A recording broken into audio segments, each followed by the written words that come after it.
গ্রামের এক কোণে বিশাল এক পুরনো তেঁতুল গাছ। দিনের বেলা সাধারণ গাছের মতোই লাগে, কিন্তু রাত নামলে এই গাছটার চারপাশে অদ্ভুত এক ভয়ানক নীরবতা নেমে আসে। গ্রামের লোকজন বলে, ওই গাছের নিচে রাতে কেউ গেলে আর ফিরে আসে না। অনেকেই ভাবত এসব নিছক গুজব। রাত 12টার ঘটনা। সেদিন রাত প্রায় 12টা। গ্রামের ছেলে রাহুল বন্ধুর চ্যালেঞ্জে সাহস করে বেরিয়ে পড়ল। তার গন্তব্য সেই তেঁতুল গাছ।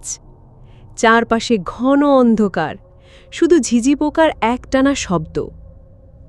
হঠাৎ ঠান্ডা বাতাস বইতে শুরু করল। রাহুলের শরীর কেঁপে উঠল। মনে হলো কেউ তার পেছনে নিঃশ্বাস ফেলছে। গলা শুকিয়ে গেলেও সে ধীরে ধীরে ঘুরে দাঁড়াল। ভয়ঙ্কর দৃশ্য। হঠাৎই তার চোখে পড়ল, দূরে তেঁতুল গাছের ডাল থেকে ঝুলছে এক সাদা পোশাক পরা মেয়ে। বাতাসে দুলছে তার দেহ। অন্ধকারেও তার চোখ জ্বলছে আগুনের মতো লাল আভায়। মেয়েটি হঠাৎ কর্কশ স্বরে বলে উঠল, কেন এলে এখানে?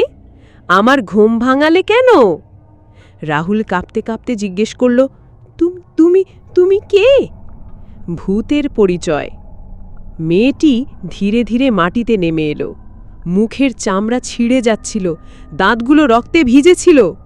সে ফিসফিস করে বলল, আমি সুধা। বহু বছর আগে আমাকে এই গাছের নিচে ফাঁসি দেওয়া হয়েছিল। সেই থেকে আমি এখানে আটকে আছি।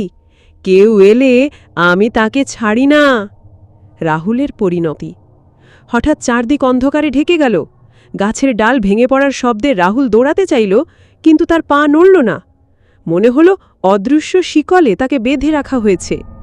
সেই ভূত মেয়েটি কাছে এসে তার কানে ফিসফিস করে বলল, আজ থেকে তুমিও আমার সাথে থাকবে, তেঁতুল তলায় চিরকাল। রাহুলের চোখ ভয়ে উল্টে গেল। মুহূর্তেই সব নিস্তব্ধ হয়ে গেল। পরের দিন সকাল। গ্রামবাসী সকালে গাছের নিচে গেল। তারা শুধু দেখতে পেল রাহুলের ছেঁড়া জুতো আর মাটিতে আঁকাবাঁকা টানাটানির দাগ।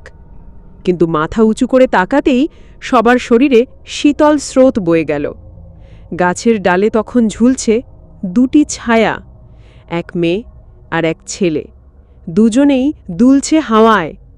গল্পটি লিখেছেন ফ্রিল্যান্সার মনির ভাই। যদি গল্পটি ভালো লাগে, লাইক, কমেন্ট, শেয়ার করতে ভুলবেন না।